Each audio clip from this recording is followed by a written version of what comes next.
Welcome back to part 2 of Grindelwald vs. Voldemort. As I was saying, Grindelwald and Dumbledore had planned a sort of revolution, though their reasons for doing so vary from one another drastically.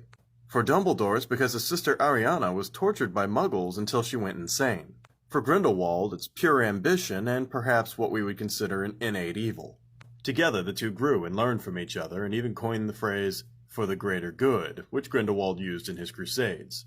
This continued until they planned to leave Godric's Hollow together and pursue this ambition, when Aberforth, Albus's brother, confronted him, saying that he needed to stay to take care of Ariana.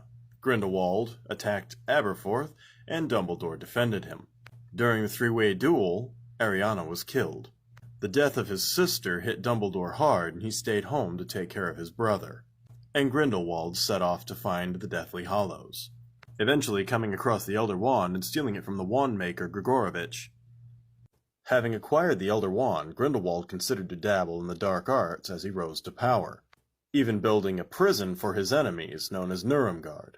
His power continued to grow until Dumbledore was forced to face him in 1945 in what is still considered the greatest duel ever. While Grindelwald's history is still being written, Voldemort's is well established and somewhat simpler. Voldemort's mother, Merope Gaunt, a direct descendant of Salazar Slytherin, used a love potion to ensnare Tom Riddle, a wealthy muggle from Little Hangleton. When Tom found out she was a witch, he abandoned her while she was pregnant. Having died shortly after giving birth, she lived just long enough to name Voldemort Tom Riddle after his father and Marvolo after his grandfather. He therefore became a half-blood orphan, with the eventual goal of taking over the wizarding world by fueling the festering feud between purebloods and muggle-born wizards.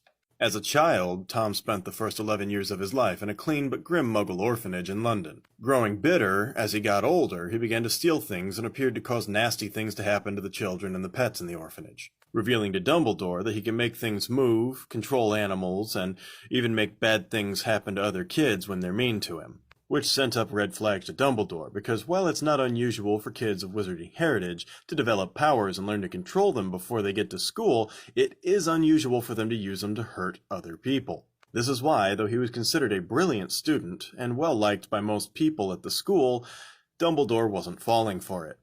When talking to Harry at one point, he even asks, "Did I know that I had just met the most dangerous wizard of all time?"